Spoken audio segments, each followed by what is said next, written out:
할렐루야 감사합니다. 여호수아 오늘은 마지막 24장 19절에서부터 33절 여호수아 마지막을 보겠습니다. 우리가 이제 그 어느 시대든 간에 보면은 영적 거장들이 참 중심을 딱딱 잡아가는 것을 볼 수 있습니다. 아브라함, 그죠? 그리고 물론 이제 이삭도 족장으로서의 그 모습들을 흘러가지만은 사실은 그 이삭 같은 경우는 전체적인 입장에서 족장을 이끌어가는 그런 하나의 이런 그 지도력에 대한 부분들은 조금 결여가 되어 있어요, 그죠? 그래서 이삭은 족장들 가운데서 물론 가장 그 문제점도 가장 안 일으켰던 족장이기 때문에 두 장으로서 그 내용들이 간추려집니다만은 이삭 이후에 또 그 자녀들이 이렇게 번성을 하면서 굉장히 혼란스럽게 되는 거죠. 그때 이제 나타났던 족장들의 중심들. 자, 우리가 여기서 이제 보면은 가장 그 영적으로 중심들을 잡아나갈 때 보면은 항상 족장들이 그리고 선진들이 믿음의 거장들이 항상 했던 것이 뭔가 하면 종교개혁이었습니다. 종교개혁. 야곱의 12아들이 문제점들을 일으켰지 않습니까? 11아들이, 그죠? 11아들이 문제점을 일으켰지 않습니까? 그때는 베냐민이 태어나기 전이니까. 그때 종교개혁을 일으키죠. 야곱이. 그죠? 세겜에서 종교개혁을 일으키고 그리고 이제 가나안으로 옮기는 것을 우리가 이제 볼 수가 있습니다. 이런 부분들을 통해서 우리가 또한 모세를 또한 우리가 잊어버릴 수 없습니다. 그죠? 우리가 이제 크게 이제 종교개혁을 이스라엘이라는 이런 태동적인 형태를 통해서 종교개혁이 일어났던 것을 우리가 대체로 봅니다. 그전에는 아브라함 시대 이전에는 그 전체적인 인류의 형태를 가지고 이렇게 이끌어왔다면 이제는 창세기 12장에서부터는 11장에서부터 이제 발현이 되죠. 그죠? 11장에서부터 민족이라는 나라들이 이제 형성이 되면서 그 속에서 갈대 우르를 나왔던 아브라함. 그러면서 이제 민족이라는 것이 형성이 되기 시작하죠. 그러면서 이제 많은 인류들을 가지고 형성되었던 민족 속에서 여러 가지 우상 숭배라든지 이런 문제점들이 생깁니다. 그때마다 불거졌던 것이 뭔가 하면 종교개혁입니다. 종교개혁. 이 종교개혁을 통해서 그 중심들을 잡아가는데 창세기에서 종교개혁을 가장 이 중심들 속에 우상 숭배를 떨쳐버린 종교개혁을 일으켰던 사람이 누군가 하면 야곱이었습니다. 야곱. 그리고 이제 우리가 이제 쭉 이제 흘러와가지고 12지파를 형성했던 야곱. 그리고 또한 물론 이제 요셉도 있었습니다만은 그 이후에 이제 모세 시대 때 보면은 이때 이제 종교개혁이 또 일어나죠. 출애굽을 하였을 때에. 출애굽을 했을 때에 이때 이제 종교개혁이 일어났는데 이때에 모세를 통해서 어디에서 종교개혁이 일어납니까? 야곱을 통해서는 세겜에서 종교개혁이 일어나죠. 그죠? 그리고 모세를 통해서는 그 시내산에서 종교개혁이 우리가 일어나는 것을 그걸 볼 수가 있습니다. 그 다음에 이제 모세 이후에 우리가 이제 여호수아가 있는데 이때 이제 여호수아 또한 그가 하나의 그 종교개혁적 측면의 한 내용들을 담고 있습니다. 그것이 오늘 저 본문에 등장하고 있는데 그것이 어디에서 이제 일어납니까? 오늘 본문에도 보면은 세겜에 그가 거주했거든요. 여호수아가 세겜에 거주했습니다. 여호수아가 이제 세겜에서 그 종교개혁을 일으킬 때에 이 부분들이 여호와 하나님 너희들은 어느 신을 섬길 것인가? 특히 이제 이때는 출애굽에서 이제 가나안에 정착을 하면서 이 가나안에 정착을 하면서 문제가 이제 생기기 시작했죠. 그죠? 가나안에 그 우상들과 그리고 우상들 요소를 가지고 있는 이 문화들 속에 이들이 동화되기 시작했습니다. 그러면서 여호수아가 나이가 이제 110세, 모세는 여러분들이 잘 아시는 것처럼 120세에 그가 생명을 다하게 되고 야곱은 몇 살 때입니까? 147세 맞지, 그죠? 130년이고 17년, 147세 맞습니다. 종교개혁을 여러분들 일으키는 것을 보는데 여호수아 때는 이들이 이제 가나안을 정복을 한 상태 속에 있었지만은 완전 정복을 이루지 못합니다. 실질적으로 이제 가나안의 7 연합군들은 이미 다 축출된 상태고 이제 전부 다 이제 그냥 그 나머지를 정리하는 부분들인데 그런데 이 12 각각 족속들이 자신들의 안위를 먼저 생각합니다. 안위를 먼저 생각하고 그리고 그 문화들과 타협을 하고 또는 그 문화를 지배하면서 그들을 쫓아보내는 것이 아니라 그들을 재산적 소유적 측면에서 누리고 막 이런 일들을 하거든요. 그러다가 그들이 동화되어 버립니다. 이런 것들이 여호수아가 살아 생전에 그가 여전히 세겜에 있으면서 그런 지파들의 소식을 다 듣거든요. 그리고 이제 그가 이제 마지막으로 유언을 할 때에 그가 우상 숭배와 문화에 따른 종교 개혁을 일으킵니다. 이때. 그때 이제 시내산에서 여러분들 그 종교 개혁을 일으킬 때는 이 금송아지 우상 부분이었죠, 그죠? 기억나죠, 그죠? 금송아지 우상이었습니다. 이때는 이제 그 문화가 문제가 됩니다. 문화가. 이때는 문화라는 부분들이 모세 시대는 없었지 않습니까, 그죠? 그리고 이제 야곱 때도 보면은 우상 숭배가 일어날 때에 세겜에서 일어날 때 가장 큰 문제가 무엇입니까? 우상 숭배와 우상에 대한 문화입니다. 문화. 그래서 여러분들이 우리 culture, 문화라는 부분들을 우리가 굉장히 우리가 민감하게 받아들이셔야 됩니다. 인류의 문화는 종교와 함께 발달합니다. 아시겠습니까? 인류의 문화는 문화만 형성되는 것이 아닙니다. 인류의 문화는 종교로부터 발현입니다. 제가 고대사를 연구한 것에 의하면요, 대부분 다 이제 그렇게 발현되어지고 그렇게 이제 내용들이 이제 불거지는 것을 볼 수 있습니다. 제가 이제 지지난달까지 이제 제가 아리스토텔레스에 관한 부분들을 좀 연구를 쭉 연구할 것이 있어서 아리스토텔레스에 대해서 이제 한 2달 전까지 이제 연구를 쭉 하면서 그에 관한 책들도 읽어보고 관계에 대한 그의 이제 사상도 어떤 정도의 생각을 가지고 있는가를 체크를 쭉 한 것들이 있습니다. 특징들이 다 있어요, 여러분들요. 철학자들도 특징이 있고 그 시대적 특징들이 있어요. 그런데 아주 중요한 것은 뭔가 영향을 받더라는 것입니다. 아시겠습니까? 영향을 받더라, 영향을. 그 영향들이 대체로 문화 속에서 일어납니다. 문화 속에서. 중요한 것은. 근데 이 문화라는 것은 그냥 우리가 생각하는 아름다운 문화가 아니고요. 문화라는 것은 사실은 이런 하나의 우상 숭배적 요소적 측면에서 이렇게 넘어오는 것들이 대부분이었습니다. 여호수아가 이제 생명의 연한이 다 된 것을 알고 12족속들 지파들을 불러서 유언을 할 때에 그들 가운데서 제일 문제가 뭔가 이 문화입니다. 문화. 우상의 문화였습니다. 우상의 문화. 여러분들 이스라엘이 12지파를 형성하면서 그들이 가나안에 들어오기 전에도 보면은 모세와 여호수아가 함께 가나안을 그들이 행진하면서 올 때에 바알볼 사건이 있지 않습니까? 그렇죠? 바알볼 사건도 결국은 여러분 잘 아시는 것처럼 처음부터 우상 숭배 속으로서 접근 안 했죠. 그죠? 타락한 문화로 접근한 거거든요. 타락한 문화로. 참 여러분 문화라는 것을 여러분 가볍게 접하시면 안 됩니다. 그래서 우리가 보면은 왜 뭡니까? 살 빼는 요가.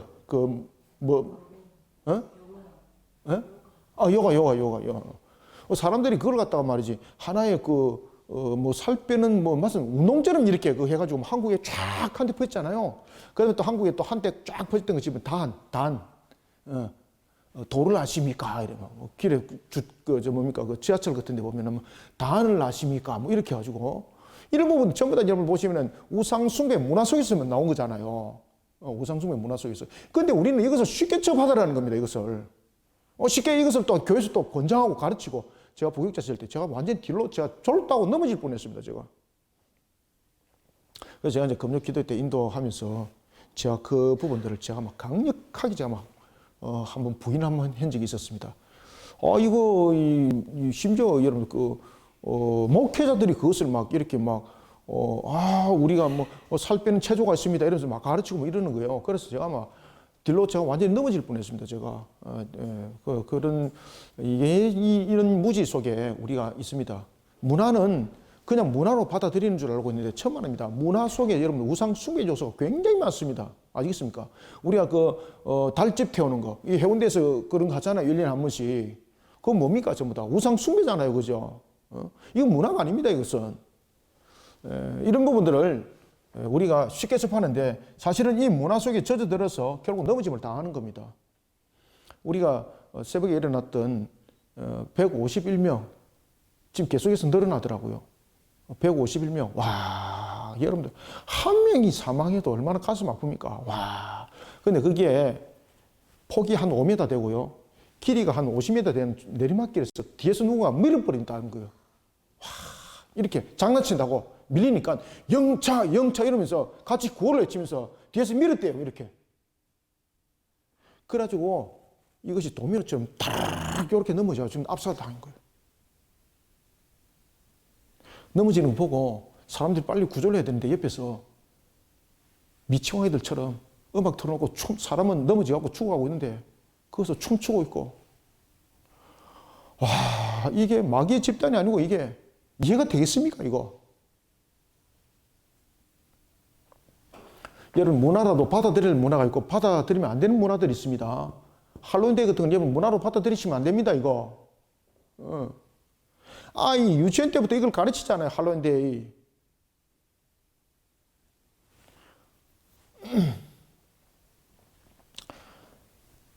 여러분들 아시겠죠, 그죠? 그래서 우리가 그런 잘못된 썩은 우상들의 문화, 마귀의 문화가 우리나라에 너무 평비되어 있어요, 여러분들. 너무 평비되어 있어요, 이게.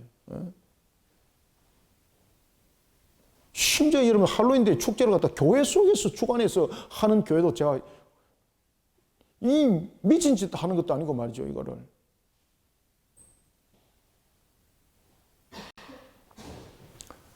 여호수아가 부르는 겁니다. 아시겠습니까? 여호수아가 그런 장면을 보고 불러서 단호하게 조치를 취하는 겁니다. 단호하게. 우상적 요소를 가지고 있는 문화, 이거는 결국은 우리를 우상으로 하여금 지배하게 만들고 마귀로 하여금 지배당하게 만드는 이게 통로가 됩니다, 이게.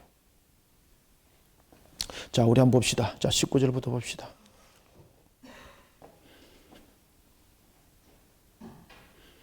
여호수아가 백성에게 이르되 너희가 여호와를 능히 섬기지 못할 것은. 자, 여기 문장 여러분 잘 기억하세요. 자, 보세요. 제가 천천히 좀 읽잖아요. 이유가 있습니다. 여호수아가 백성에게 말합니다. 뭐라고 말하는가 하면 너희가 여호와를 능히 섬기지 못할 것은, 여기다 줄을 딱 쳐놓으세요. 너희가 능히 여호와를 섬기지 못할 것은. 왜 그 이야기를 했을까요? 너희가 여호와를 능히 섬기지 못할 것은, 여호수아가 왜 그 이야기를 했죠? 이유가 있거든요.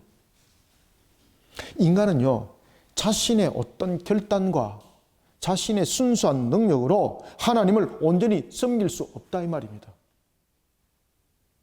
능히 섬기지 못할 것은, 그러면 다시 말하면 우리의 모습은 어떻게 되는가? 우리가 여호와를 온전히 섬기기 위해서는 어떻게 되는가? 하나님의 은혜를 힘입어야 된다는 거예요. 그러면 우리가 하나님의 은혜를 힘입어 나가기 위해서는 어떻게 되는가? 신앙의 결단이 있어야 된다는 거예요. 신앙의 결단이. 아시겠습니까? 그러지 않으면 이런 문화라는 이런 부분에서 동화돼서 잡혀 먹힙니다. 하나님을 온전히 섬기는 것이 어렵다는 거죠. 다시 말하면 인간은 자신의 능력과 자신의 결단으로 하나님을 섬기는 것은 어렵다는 겁니다. 그러면 인간이 하나님을 섬길 수 있는 것은 무엇인가? 결국은 하나님의 은혜가 임해야 된다는 것. 하나님의 은혜를 힘입어야 된다는 거예요. 그럼 하나님의 은혜를 우리는 어떻게 힘입는가? 아시겠습니까? 지금 그래서 여호수아가 결단하라는 거예요. 신앙으로 결단하라는 거예요. 우리는 능히 하나님을 섬길 수 있는 그런 우리는 능력과 자질을 가지고 있지 못합니다. 그러면 어떻게 되는가? 하나님의 은혜가 우리 속에 임하여야만 되는 것이거든요. 그럼 여기서 중요한 것은 뭔가 하면요, 우리가 신앙에 단호한 결단이 있어야 됩니다. 단호한 결단이. 그래서 여러분들 여호수아 부분들의 이 신앙의 결단과 유사한 부분이 느헤미야서에 나타나잖아요. 느헤미야서에 그대로 나타나거든요, 여러분들요. 능히 섬기지 못할 것은 그는 거룩하신 하나님이시요 질투하시는 하나님이시니 너희의 잘못된 죄들을 사지 아니할 것임이라. 아멘. 그래서 우리가 하나님을 우리 능력으로 섬길 수 없는 것은, 우리 능력으로 온전히 섬길 수 없는 것은 우리가 가지고 있는 죄성에 의해서 우리가 하나님을 온전히 섬길 수 없어요. 그러면 여기서 우리는 어떻게 되는가? 하나님의 은혜로 우리는 하나님을 섬길 수 있다는데, 그러면 어떻게 우리는 하나님의 은혜로 우리는 하나님을 섬길 수 있는가? 신앙의 결단이 있어야 됩니다. 신앙의 결단. 그 신앙의 결단은 우리가 신앙을 온전하게 이루어가는 것은 아니거든요. 그런데 그 신앙의 결단에 몸부림칠 때 성령께서 우리를 도와주세요. 성령께서. 그것을 성화 과정이라고 그러잖아요. 성화 과정. 20절, 만일 너희가 여호와를 버리고 이방신을 섬기면 너희에게 복을 내리신 후에라도 돌이켜 이방신을 섬기는 자체가 하나님과 어떤 관계라는 겁니까? 하나님과 언약을 파괴한 행위가 되기 때문에 하나님께서 그를 더 이상 축복할 이유가 없다는 겁니다. 돌이켜버린다는 거죠. 그래서 우리의 삶들과 우리의 생활들 요소가 이 문화적 요소가 혹이나 우상 숭배적 요소 있는지 잘 돌이켜봐야 돼요. 여러분들 아시겠습니까? 여기에 대해서 굉장히 민감하셔야 됩니다. 저는 이런 부분에서 굉장히 좀 민감한 사람입니다. 저는 이런 부분들에 대해서 이런 부분들이 우상적 요소적 부분들은 없는가? 저는 민감하게 저는 보거든요. 그래서 어떤 그 행사들을 할 때도 그런 부분들이 있으면 저는 안 합니다. 저는 참여도 안 합니다. 저는. 그래서 우리는 이런 부분들에 대해서 굉장히 좀 명확한 부분들이 있어야 됩니다. 신앙에. 20절 만일 너희가 여호와를 버리고 이방신을 섬기면 너희에게 복을 내리신 후에라도 돌이킬 것이다. 돌이켜 너희에게 무엇을 내린다? 그렇죠. 복을 거두어 버리고 그 가운데에 재앙을 내리겠다는 겁니다. 자, 여러분 하나님이 화와 복에 있어서 주관자 되시죠. 그죠? 하나님은 화와 복에 있어 복과 화에 대해서 주관자 되십니다. 그분은 복을 주시기도 하지만은 복을 거둬들이고 화를 내리시기도 해요. 그죠? 화를 내리시기도 해요. 저는 이 할로윈 때 오늘 그 새벽에 일어난 거지 않습니까? 사건이. 이 뒤에 있는 이 무리들이 사람들이 보니까 있잖아요. 이렇게 그냥 따닥따닥 요 붙어 있는 거예요, 이게. 10만 명이. 그 골목에 10만 명이.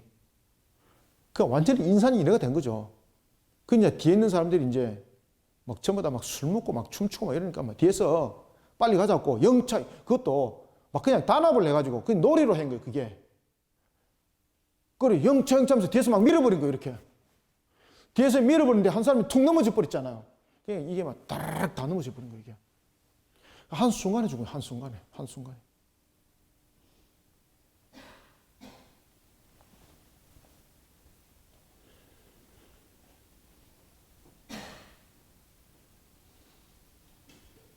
한 부모는 아이가 이제 나이가 20살이 막 되어서 부모가 용돈을 줘서 그 축제에 참여를 시켰다 그러더라고요.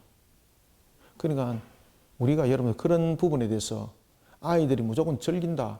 그곳에 가면은 젊은이들이 함께 할 수 있다. 이런 것만 보시면 안 됩니다. 우리가 아이의 때서부터 우리가 해야 될 것과 하지 말아야 될 것을 구별할 수 있고 선을 그을 수 있는 것도 함께 가르쳐야 됩니다. 그것도 교육입니다. 무조건 젊은 사람들이 가는 곳에 무조건 가야 되고 이런 것이 아닙니다, 여러분들요. 가지 말아야 될 것도 가르쳐야 됩니다. 갈 곳과 가지 말아야 될 분별력을 함께 가르쳐야 됩니다. 영적 분별력을 가르쳐야 됩니다. 이게 여러분들 교회에서 책임이거든요, 이거.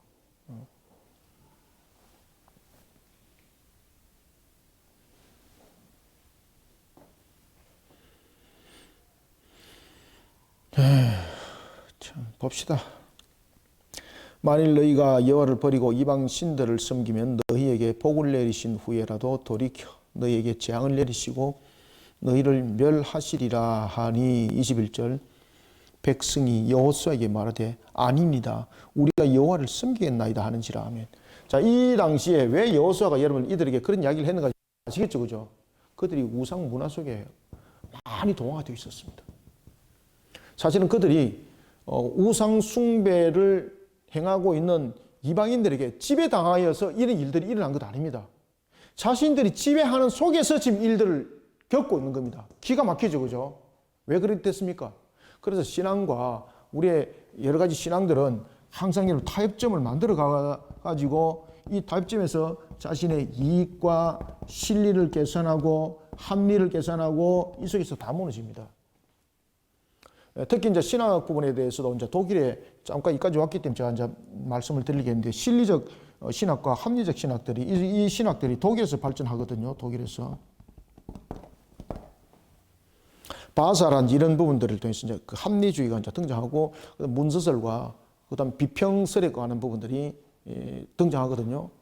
그 이유는 우리가 성경을 바르게 알자라는 부분에서 성경에 있는 하나님의 말씀과 하나님의 말씀이 아닌 것을 우리가 구별해내자. 뭐 이러면서 뭐 나타났던 것이었거든요. 그런데 나중에 성경이 다 없어져 버렸어요. 나중에.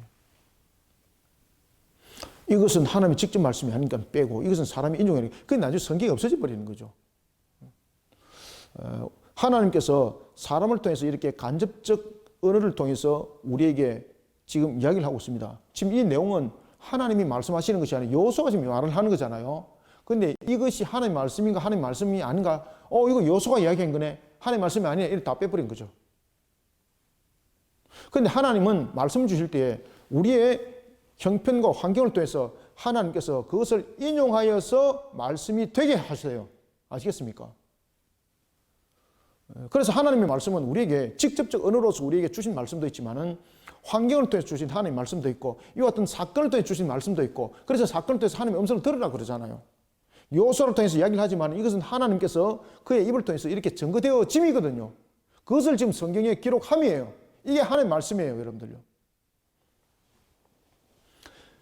여호수아가 있을 때 그 당시에 이들이 자신들의 유익과 편리를 위해서 실리와 이익을 위해서 타협점을 찾은 겁니다. 어떻게 타협점을 찾는가 하면은 하나님께서 그들을 다 몰아내라 그랬잖아요. 7 족속들, 대표 족속들은 이미 끝난 거지 않습니까? 그리고 그들은 이미 도망가는 속에서 있는 족속들이었고 숨어서 그냥 호흡 정도밖에 하지 못하는 족속들이었습니다. 뭐 이스라엘과만 대적하여서 이스라엘 이길 수 있는 그런 능력을 가지고 있는 것이 아니었습니다. 그 정도 능력이 가지고 있으면은 12지파로 형성되어서 각 지파별로 기업 분배하면서 너희들이 정리해 이렇게 하지 않습니다. 이제는 각 지파별로 이제는 일사불란하게 이들을 정리할 수 있는 부분들의 능력도 그들에게 있었기 때문에 지파별로 분배를 했던 것입니다.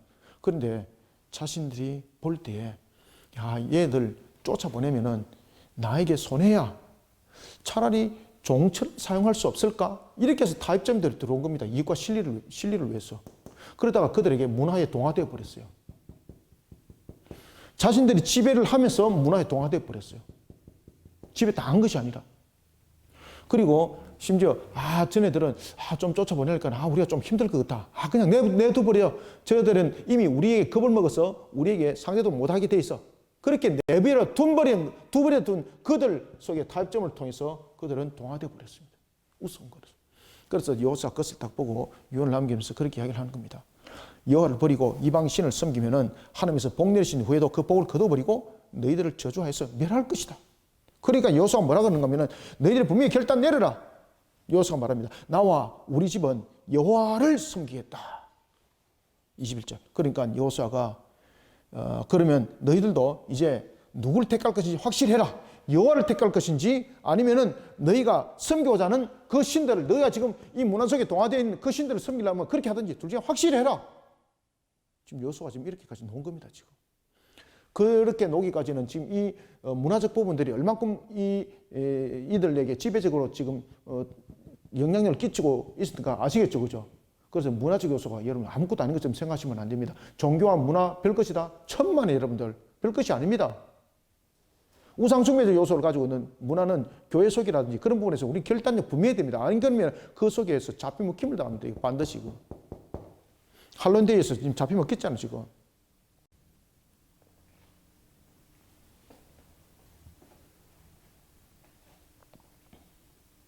(23절부터) 봅시다. 여호수아가 이르되 그러면 이제 너희 중에 있는 이방 신들을 치워버리고, 보죠. 너희 중에 있는 이방 신들 치워버리라 그러잖아요. 그죠?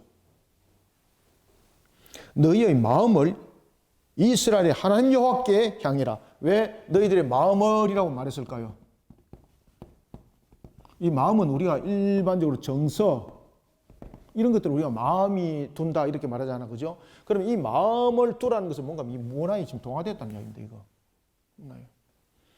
너희의 마음을 이스라엘 하나님 여호와께로 향하라 하니 백성이 여호수아에게 말하되 우리 하나님 여호와를 우리가 섬기고 그의 목소리를 우리가 청종하리다 하는지라.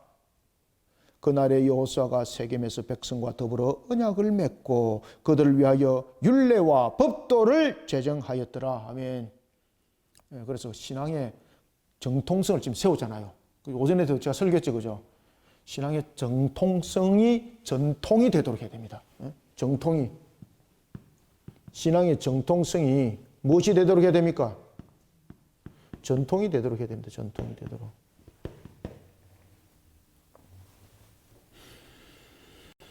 여기서 여러분 언약은 새로운 것이 아닙니다.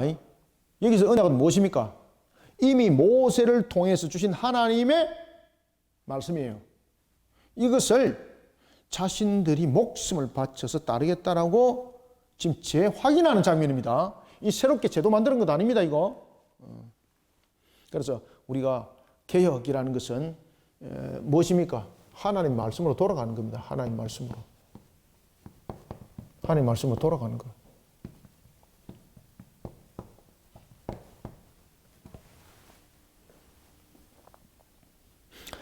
(26절) 여호수아가 이 모든 말씀을 하나님의 율법책에 기록하고 큰 돌을 가져다가 거기 여호와의 성소 곁에 있는 상수리 나무 아래에 세우고, 자, 여기에서 이제 상수리 아래 나무의 큰 돌, 이것은 무엇입니까? 하나님과 맺은 언약을 지금 확정하는 거죠. 확정. 그러면서 돌이 세워진 이유는, 돌은 뭡니까? 어떤 의미를 가지고 있습니까? 변함없음이라는 의미를 가지고 있죠. 자, 여러분 십계명 기억나죠? 자, 성진이 십계명을 어디다, 하나님께서 어디다 새겨줬지, 우리에게? 왜 돌판에 새겨줬지, 하나님께서? 그렇지. 내가 너희들에게 준 말씀은 안 변한다는 겁니다. 이거 반드시 지키라는 겁니다. 그러면 그 시대뿐만 아니라 지금도 그렇지, 동일합니다. 동일합니다. 시대 변했다 그래가지고 이것을 현대적 감각적 측면에서 믹스를 해가지고 참많은 여러분들 그런 썩어 빠진 정신이 어디서 나왔습니까, 그거? 여호수아가 이 모든 말씀을 하나님의 율법책에 기록하고 큰 돌은 무엇입니까? 잊어버리지 말라는 겁니다. 돌은 변하지 않는 건데, 큰 돌을 왜 세워놨겠습니까? 큰 돌. 잊어버리면 안 된다는 겁니다. 잊어버리면은. 세월이 지나도 비바람이 묻혀도 볼 수 있도록 큰 돌. 그죠? 잊어버리지 마라. 돌은 안 변한다는 것이고, 큰 돌은 잊으면 안 된다는 거예요. 잊어버리지 말라는 거예요. 큰 돌을 가져다가 상수리 나무 아래에 세웠습니다. 하나님과 맺은 언약을 이제 봉인하는 겁니다. 상수리 나무 아래 왜 뒀습니까? 그 당시에 이제 상수리 나무 아래는 이것이 주로 보면은 신적인 요소에 대해서 많은 내용들을 담고 있습니다. 특히 이제 산당이 어디에 대대로 세워집니까? 상수리 나무 아래. 그리고 이제 상수리 나무 아래에 주로 이제 산당들이 세워졌던 이유는 무엇인가요? 상수리 아래 그게가 모든 사람들이 하나의 모이는 중심터의 그 아래 나무였습니다. 그러다 보니까 이 상수리 아래의 나무라는 것은 공개적인 장소, 그 다음에 또한 신적인 요소, 이런 부분들을 함께 다 담고 있는 겁니다. 그러면은 다시 말씀드리면 여기서 상수리 아래 세웠다는 것은 이제 하나님과 맺은 언약을 완전히 봉인해 나왔다라는 이 내용들을 우리에게 담고 있는 것입니다. 그래서 봉인하였고라는 것이죠. 그리고 또한 27절에 보면은 모든 백성에게 이르되 보라, 이 돌이 우리에게 무엇이 됐다는 겁니까? 증거가 되었다는 거예요. 돌이 증거가. 이 돌이 우리에게 증거가 되리니 이는 여호와께서 우리에게 하신 모든 말씀을 이 돌이 들었다. 여러분들, 돌이 떨어집니까? 자, 돌이 들었다라는 것은, 잘 여기서 돌은 변함이 없는 것이라 말씀드렸죠, 그죠? 그러면은 돌이 들었다. 이거는 어떤 의미예요? 돌은 무엇입니까? 변함없음. 그 다음에 들었다라는 것은 뭡니까? 정인.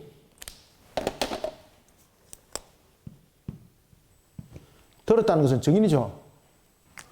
그러면은 변함없는 돌이 들었다는 것은, 이것은 틀림없는 정인이란 말이에요. 틀림없는 정인이다. 그렇기 때문에 거짓말할 수 없다는 겁니다.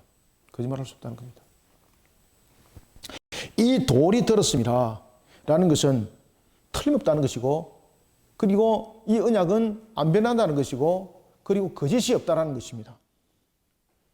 언약의 신실성을 강조합니다. 언약의 신실성. 언약이 무엇을 강조한다고요? 이거다, 이거.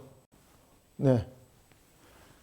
죄송합니다. 이게 이제 녹화하시는 분은 지금 제가 무슨 소리 하는가 잘 모르시는데, 지금 이게 이 소리가 나는 부분들이 있는데, 여기입니다. 여기서 났어요. 자, 돌이 들었다라는 것은 언약의 신실성. 언약의 신실성을 강조하고 있습니다. 언약의 신실성을 강조. 그죠? 돌은 변함없음을 말하고 있죠. 들었다는 것은 정의를 말하고 있습니다. 정의인도 변함없고 들은 것도 변함이 없습니다. 무엇입니까? 신실성, 신실성. 그들이 언약한 것을 어디에다 새겼습니까? 언약은 돌에 새겼죠, 그죠? 그래서 언약의 신실성, 언약의 신실성. 하나님과 맺은 언약이 이제 봉인되는데 이 봉인된 언약은 변하지 않는다. 신실성을 담고 있습니다. 자, 28절 봅시다.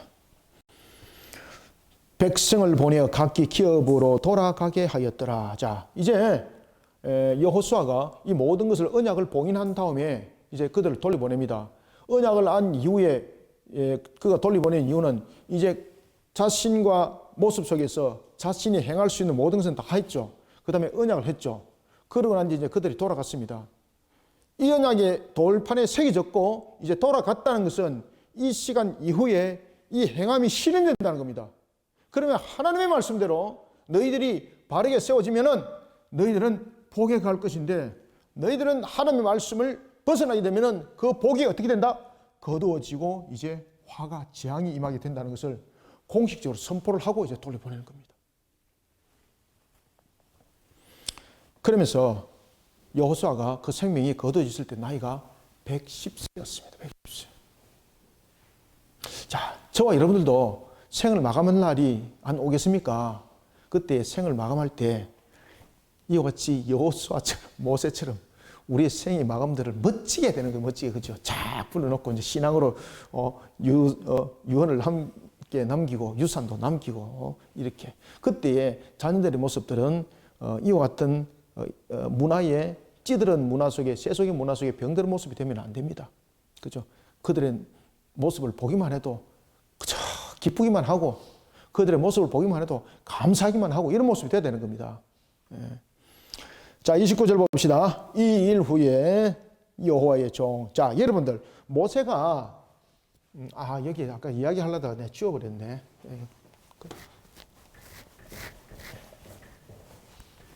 자, 여호수아가 성경에서 두 가지로 불리집니다. 여호수아가 보면은 자, 모세가 있을 때에 여호수아는 뭐라고 불려졌습니까? 모세의 종이죠. 자, 그 다음에 이제 여호수아가 이제 그가 유언을 남기고 110세에 유언을 남기고 그의 생명이 마무리될 때에 무엇이라고 딱 성경에 부르는 거 잘 보십시오. 29절 무슨 종? 그렇죠. 우리의 끝마무리는 이렇게 하나님으로부터 칭함을 받아야 됩니다. 아시겠습니까?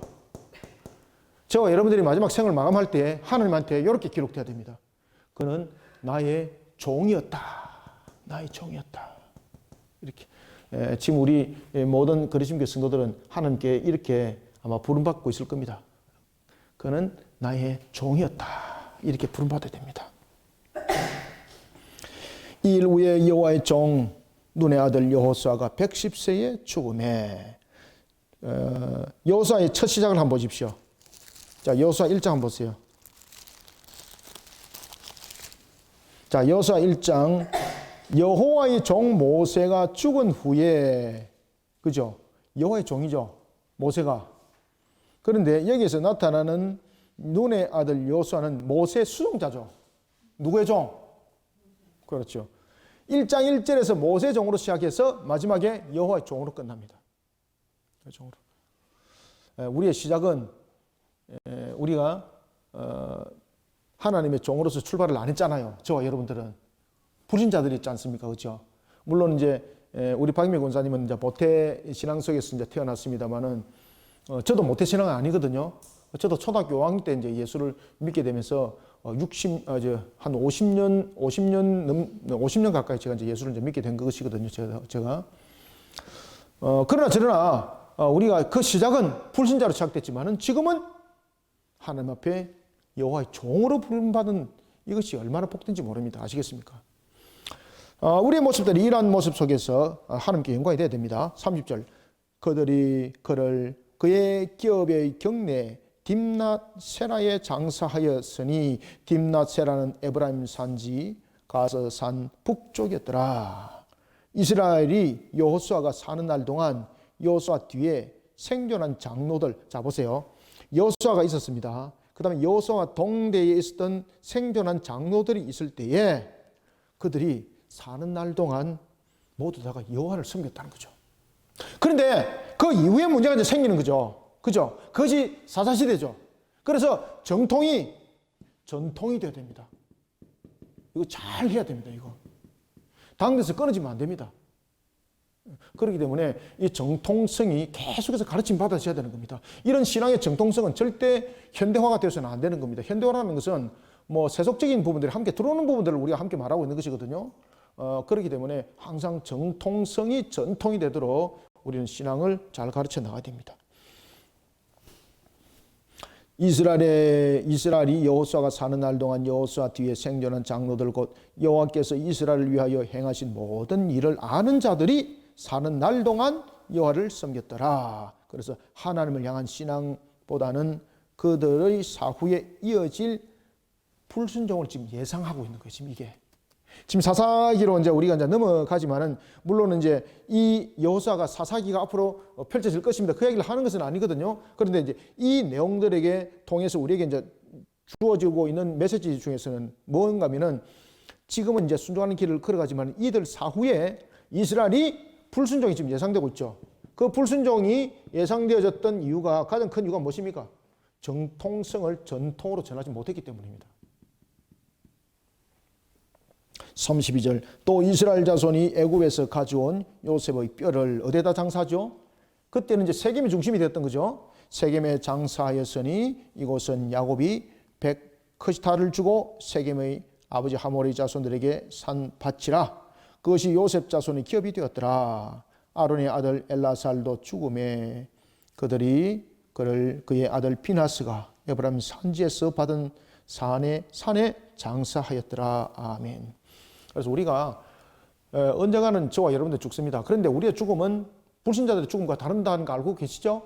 불신자들의 죽음과 우리의 죽음이 동일하게 나타나는 것은 죄의 값이죠. 그렇지만 불신자들의 죽음은 그 죄의 값이 저주로 남아있는 상태죠. 그렇지만 우리는 죄의 단절이죠. 그렇기 때문에 우리가 죽어도 우리의 영혼이 낙원에 임하는 것. 그렇지만 불신자들은 죽어서 엄부에 임하는 것은 죽어서 죄의 값을 치르면서 저주 상태에 놓이는 것이고 우리는 죽음이 죄의 값이 죽음입니다만은 우리는 죄의 단절 속에서 낙원에 임함이 되는 거죠. 그리고 난 뒤에 주님께서 이제 재림하실 그때에 우리가 부활하는 거죠. 영육간의 부활이 되는 것입니다. 그러니 항상 우리가 바른 신앙관을 가지고 우리의 또한 신앙에 대한 바른 것들을 정통을 바르게 전할 수 있는 그런 우리가 교리도 단단하게 세워져야 됩니다. 우리 당대로서 끝나는 것이 아니라 이것을 더욱더 단단하게 세워서 나아갈 수 있는 우리의 모습들이 되기를 소원합니다. 자, 그리고 이제 우리가 이제 여호수아서를 이제 우리가 이제 마치고 난 뒤에 우리 이제 사사기 그 전에 우리 했죠, 그죠? 사사기 공부 다 했잖아요. 녹화가 되어 있는지 안 되어 있는지 한번 제가 확인해 보겠습니다. 확인을 해서 사사기가 녹화가 되었다면은 다른 장으로 넘어가도록 하겠습니다. 다른 장으로 넘어가고 열왕기는 우리가 녹화를 다 했잖아, 그죠? 열왕기 녹화를 다 했고 그때 우리는 사사기는 물론 이제 다른 공부도 우리가 다 했고 이제 지금 반복적으로 다시 하는데 사사기는 저희들이 이제 찾아보겠습니다. 우리는 동영상이 이제 녹화된 것이 많기 때문에 사사기 녹화를 했는지 안 했는지 보겠습니다. 녹화를 안 했을 수도 있고 녹화를 할 수도 있는데 확인해서 우리가 다음 주에 계속해서 진행해 나가도록 하겠습니다. 자, 지금까지 우리가 여호수아를 우리가 공부했습니다. 여호수아를 우리가 공부하면서 참 여러분들이 가지고 있는 그러한 여러 가지 신앙들을 다시 한번 더 비춰보게 되었고 그리고 또한 달리갈 우리의 신앙의 여정들이 어떻게 되는가 신앙의 결단력과 그리고 우리가 신앙의 바른 자세를 키우지 않으면은 어떤 순간도 넘어짐을 당한다는 것을 우리가 다시 한번 더 재조명해보는 마지막 장이 되었습니다. 아무쪼록 여러분들이 지금까지 배웠던 여호수아를 잘 신앙 가운데 적용을 잘 하시고 그리고 하나님에게 영광 돌리는 저와 여러분들이 다 되시기를 주님의 이름으로 축원합니다. 기도하겠습니다. 하나님 감사합니다. 주께서 오늘도 우리에게 베푸시는 은혜 감사드립니다. 여호수아 24장을 마무리합니다. 주님께서 첫 장의 시작을 모세의 종으로 시작했던 여호수아, 마지막에 마무리는 여호와의 종이었습니다.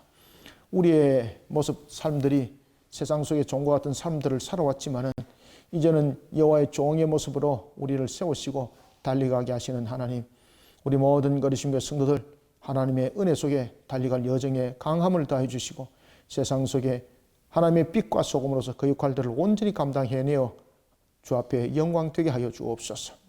우리에게 허락하신 모든 삶의 여정들이 하나님의 영광이 되기를 원하고 우리의 허락하신 모든 여정들이 주님께서 일으킨 산도가 되기를 원합니다.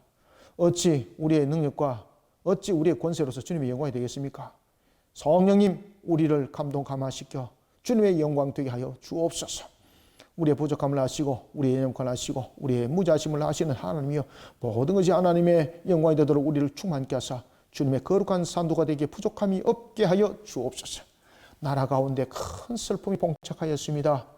참으로 젊은 세대들이 허망한 생명을 잃어버린 할로윈데이, 다시는 이와 같은 허망한 할로윈데이가 이 나라 위에 판치지 아니하도록 한국 교회가 영적으로 신앙으로 우리 젊은 세대들을 온전히 다시 한 번 더 바르게 세워나갈 수 있도록 책임을 다하게 하여 주옵소서. 일대로 해서 우리 거리심교회 바티스 사역 힘있게 일으키길 소원합니다. 우리가 내년에 계획하고 있는 바티스 선교원의 사역, 그런가 하면 또한 성경과 신학연구원 사역, 출판 사역들이 더욱더 확장되어지고 하나님 앞에 영광 되게 하여 주옵소서. 오늘도 우리에게 주신 말씀으로 우리 성도들 다시 한 번 더 우리를 각인하고 새기고 주님의 나라를 위해서 힘있게 달려가는 귀한 말씀이 되게 역사하여 주옵소서. 예수님 이름으로 기도드립니다. 아멘.